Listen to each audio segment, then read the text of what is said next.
The good old days. I love those songs. Some performances don't just entertain an audience, they rewrite what an audience thought was possible.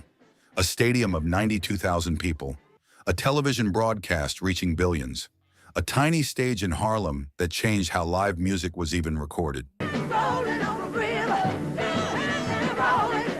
These are the nights when R&B stopped being background music and became history itself. Behind every one of these moments is a story most people never hear. The argument backstage, the label executive who said it would fail, the grief nobody saw. This is Inside the Pop, and today we're counting down the 10 greatest R&B performances ever captured on film, ranked not just on vocal power, but on the story behind each one. Because the real magic isn't just what you hear, it's what was happening just off camera. Let's start the countdown. Number 10, Gladys Knight and the Pips, Midnight Train to Georgia, Grammy Awards, March 2nd, 1974. After years at Motown feeling overshadowed by Diana Ross and the Supremes, Gladys Knight and the Pips made the decision to leave, signing with the smaller Buddha Records instead. It was a risk, walking away from the biggest label in black music to bet on themselves. Their new single started life as a country song about a plane to Houston. Knight is credited with the transformation that made it immortal, changing the plane to a train and the destination to Georgia, because she knew instinctively what the song needed to become. During recording, something even more spontaneous happened. Her brother and group member Bubba Knight reportedly fed her ad-libbed lines from the control booth in the moment, completely unscripted.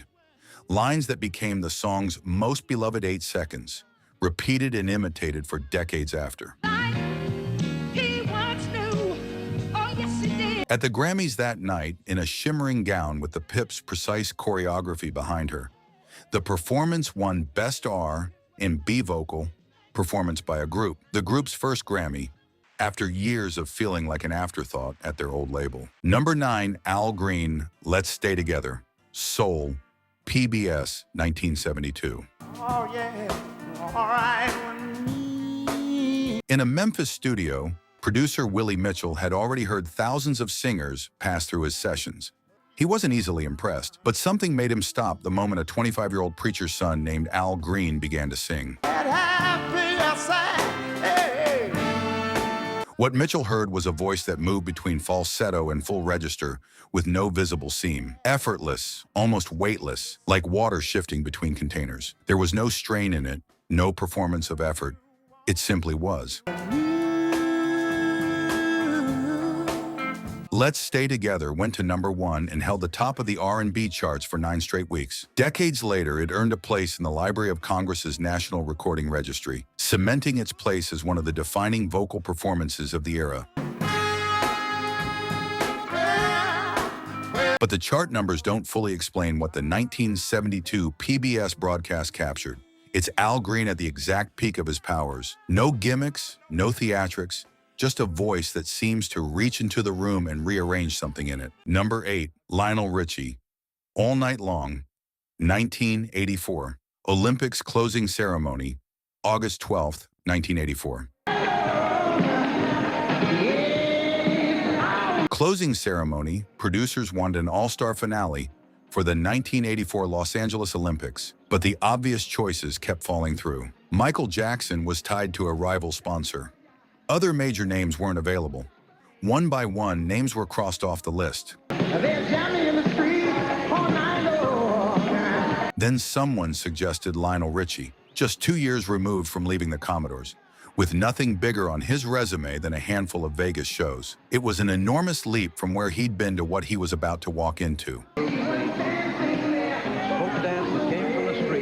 He stepped into the Los Angeles Coliseum in front of 92,000 people in the stadium and a global television audience of 2.6 billion watching at home. Numbers almost impossible to comprehend. He delivered 9 uninterrupted minutes of All Night Long as breakdancers and Olympic athletes flooded the field around him. He later said you simply couldn't get any bigger than the whole world watching at once. The performance permanently raised the bar for Olympic closing ceremonies. Before that night, they were treated as afterthoughts. And after it, everyone that followed had something to live up to. Number 7. Marvin Gaye, What's Going On, Kennedy Center, May 1st, 1972. Brother. Marvin Gaye had not performed live in 4 years, not since his singing partner Tammy Terrell collapsed in his arms on stage in 1967, then spent years fighting the brain tumor that eventually took her life. Something in him had gone quiet since that day. Pick it side. Punish me. Washington, D.C. declared May 1st, 1972, Marvin Gaye Day, and by evening he was expected on the Kennedy Center stage. Reportedly, only his mother could convince him to actually go through with it. Nobody else could reach him. He walked out and performed the entire What's Going On album live, start to finish, the same album Motown founder Berry Gordy had once dismissed as the worst thing he'd ever heard. The one Gaye had reportedly threatened to leave the label over, rather than shelve. It remains the only time in his career he performed the album live in full, a meditation on Vietnam, poverty, and police violence, delivered by a man who was visibly, audibly, still grieving in front of the crowd that had come to celebrate him. Number 6. Tina Turner, Proud Mary, Live in Europe, 1971. Born Anna Mae Bullock in Nutbush, Tennessee, she reportedly walked into a club one night, asked to sing with Ike Turner's band, and was turned down. She took the microphone anyway. That single act of defiance became the start of everything. By 1971, Ike and Tina had spent a decade grinding through the black club circuit, building a reputation without ever quite breaking into the mainstream. Then Tina heard Creedence Clearwater Revival's Proud Mary, and told Ike she wanted to record it, reshaping it into something entirely new. Big wheel, keep on turning. What they built out of that song was a transformation, an opening that started gentle and restrained before the bottom dropped out into a full-tempo explosion. The version hit number 4 on the Billboard Pop chart, sold over 1 million copies, and earned Tina her first Grammy. But the truth behind the triumph is a hard one. That success reportedly helped keep her in an abusive relationship with Ike for 5 more years, because leaving meant walking away from the only real success she had ever known. She finally left in 1976 with almost nothing, before rebuilding a career that made her one of the greatest performers music has ever produced. Number 5, Stevie Wonder, Superstition, American Music Awards, 1974. In 1973, a car accident near Durham, North Carolina sent a piece of timber through the windshield of the vehicle Stevie Wonder was riding in. He was 22 years old and the impact left him in a coma for days, with doctors uncertain whether he would recover at all, including whether his voice would ever come back. He did recover, and when he returned, Superstition came with him. Written partly as a gift for guitarist Jeff Beck, the track features Wonder playing nearly every instrument himself, built around a hypnotic rolling clavinet riff. Released in 1972, it became his first #1 single in over a decade. At the 1974 American Music Awards, his performance carried a physical intensity and precision that made it immediately clear why he was operating on a different level from his peers. That night, Superstition won him 2 Grammys. His album Inner Visions later won Album of the Year, making Stevie Wonder the first black artist to receive that award. At 23 years old, barely more than a year removed from a hospital bed, we're right at the halfway point of the 10 greatest R&B performances ever filmed, and the best is still ahead of us. If this music means something to you, if you found this video searching for the real stories behind the greatest soul performances ever recorded, welcome home. Hit subscribe right now. It's free. It takes 2 seconds. Turn on notifications so you never miss a video. Now let's get back to the countdown. The top 4 are waiting. Number 4, James Brown, Live at the Apollo, October 24th, 1962.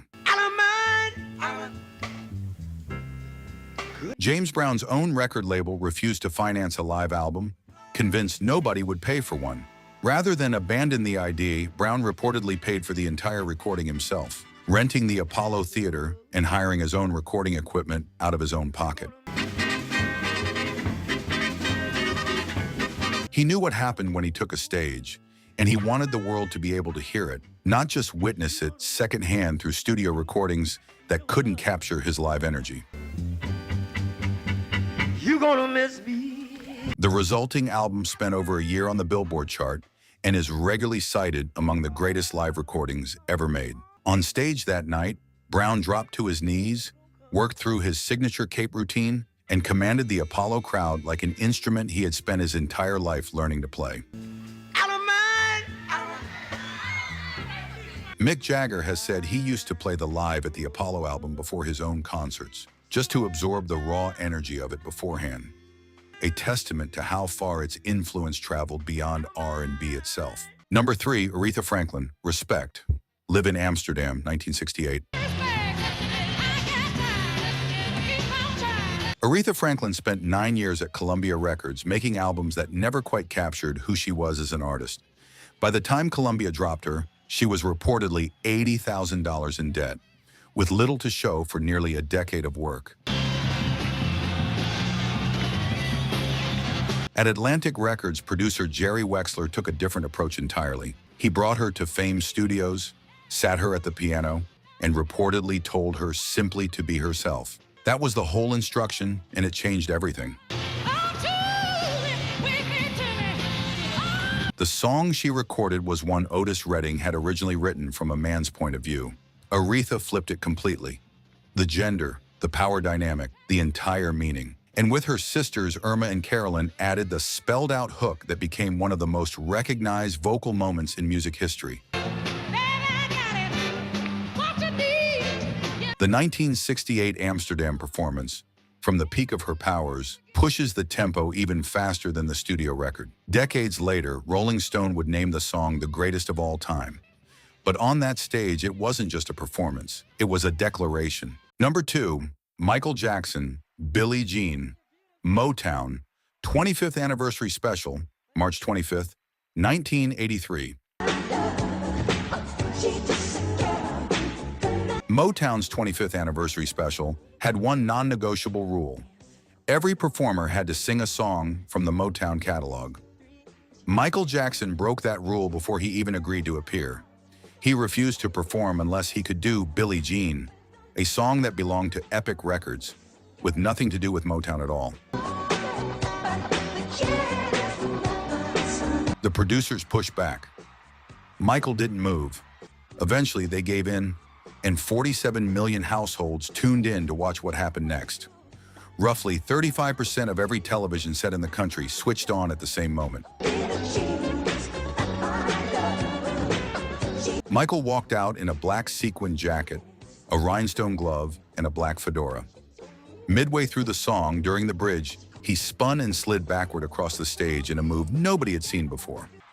The moonwalk, born live, in front of the entire world, with no retakes and no second chance to get it right. Here's the part almost nobody knows. Michael reportedly told Oprah years later that he cried backstage that night. Not from joy, but because he felt he hadn't held one of his poses long enough. The performance that redefined an entire art form left the man who created it convinced he'd fallen short of his own standard. Number 1, Whitney Houston, I Will Always Love You. Grammy Awards, February 24th, 1994. Whitney Houston had already won 3 Grammys earlier that same night. Record of the Year, Best Pop Vocal Performance, and Album of the Year for the Bodyguard soundtrack. But she hadn't stepped up to perform yet, and the room was waiting. The song itself began as a Dolly Parton country farewell from 1973, later rebuilt by producer David Foster into a soaring power ballad for the Bodyguard in 1992. Whitney reportedly recorded her version in a single take. Not a single session, a single take, start to finish. It spent 14 consecutive weeks at number 1, the longest run by a female artist in chart history up to that point. At Radio City Music Hall, the curtains drew back to reveal a single spotlight, and she opened completely a cappella. No band, no orchestra, just her voice alone filling the hall. When the orchestra finally came in and the arrangement built toward its key change, witnesses in the room reportedly said people stopped breathing. Not as a figure of speech, but literally. Whitney Houston passed away in February 2012 at age 48. That night in 1994 stands as the summit of one of the greatest voices R&B has ever produced.